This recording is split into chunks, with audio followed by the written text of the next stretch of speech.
1 year after my dad abandoned us, my mom got engaged and said that her fiance only wants my brother to stay with them and I will have to figure life out by myself. 2 weeks later, on my 16th birthday, my grandma gave me her penthouse apartment that made their jaws drop, and now her fiance wants to adopt and get ownership of the apartment. Hey everyone, this is my first time posting on Reddit, and I really need you guys to advise me because I'm lost. I just turned 15 3 days ago, and my grandma gave me a really special, wonderful gift. She transferred the ownership of her penthouse apartment to me. My grandma doesn't live there, she lives in the suburbs but has owned the apartment for a couple of years and stays there occasionally when she wants to be close to the city. I was really thrilled because, so far, this past year and a half has been terrible for me. First, my dad walked out on our family. He had always been a bit of a workaholic and never had time for me or my mom, but even then, this still came as a huge shock to me. My mother didn't even tell me about it until my dad moved out of the house silently almost a year back. Apparently, they had filed for divorce already by the time they told me about it, and my parents had decided that they couldn't live together anymore because my dad was just too overwhelmed with everything. What exactly was overwhelming him, I had no idea. He didn't even say goodbye to me in person. He texted me one last time after he moved out and told me to be good. That was it. I didn't see him after that, and soon enough, my parents were separated. Since my state doesn't have a long waiting period, my mother got to keep the house and had full custody of my brother and me. My dad did have visiting rights, but he hasn't put them to use so far, so I don't know what's up with that. As if that wasn't bad enough, about 2 months ago, my mother told me that she had been dating this guy, let's call him Robert, for almost 3 months.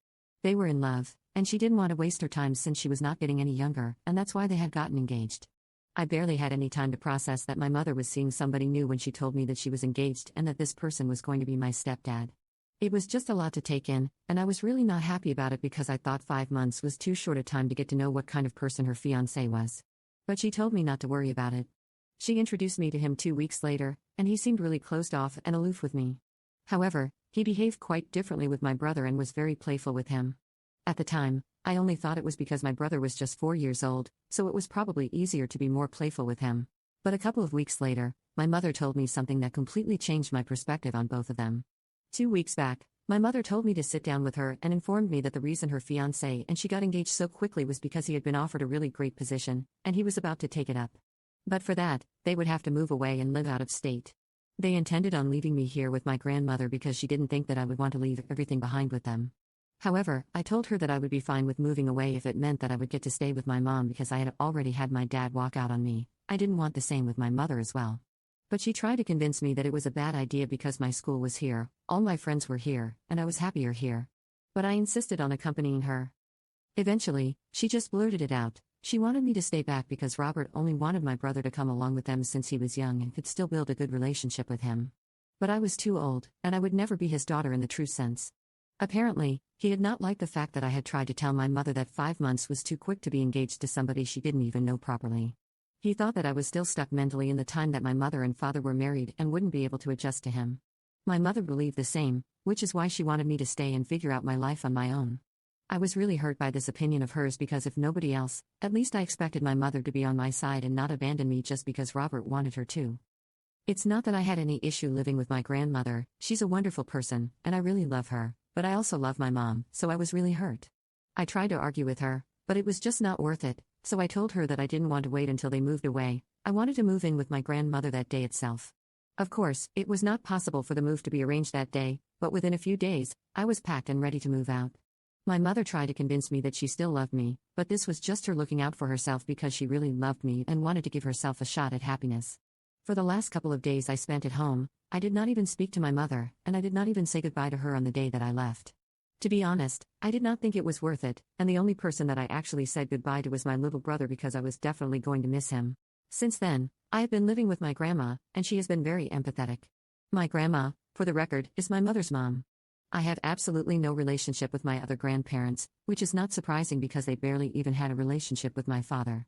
She has been exceptionally kind and caring, and life has been pretty easy so far with her because she really seems to love me, and she thinks that what my mother is doing is horrible. Apart from the time it takes for me to get to and back from school, everything is pretty great here. I keep in touch with my brother, and I call my mom every evening just to speak to him. We don't speak to each other even then. 3 days back, I celebrated my birthday at home.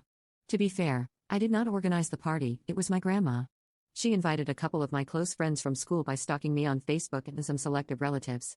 It was a huge surprise to me, and it kind of cheered me up because I had been feeling really low after my mother dropped me off here.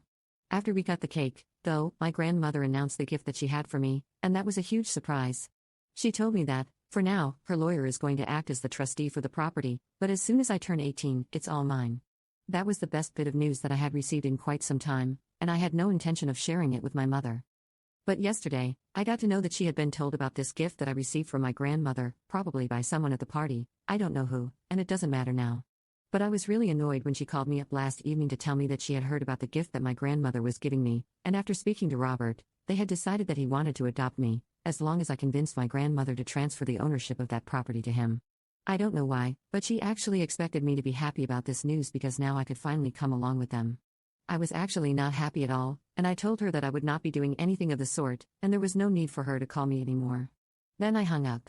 But she called me again after a couple of minutes, but this time, I didn't even pick up. Then she texted me, and here is the text that she sent. I'm really sorry if you felt bad that I was trying to play by Robert's rules and live life on his terms, but you need to understand that after your dad and I got divorced, he was the only person who was really there for me. Of course, I had my family to support me, but that's different. He was there for me emotionally and even financially. You don't know about it because I have never let you feel it or even spoken to you about it because I don't want you to think negatively of your father, but he's not exactly a very generous man. The settlement and alimony that I'm receiving from him are absolutely dismal, and the child support is ridiculously low. I hope you haven't forgotten that your father was actually the primary breadwinner of our family, not me. I'm lucky that he left the house to me because otherwise, I probably wouldn't even have been able to afford rent. Our lifestyle has always been very expensive, you know that. I never had to worry about money when I was with your father, but after he left, things changed, and I couldn't let you feel that. But even after picking up extra shifts at work, I couldn't match your father's income. When I started dating Robert, he was the one who was there for me, he was the one who stepped up. I know that he has not exactly been kind to you, but that's just because he has had past relationships where children have become a bone of contention and eventually led to a breakup.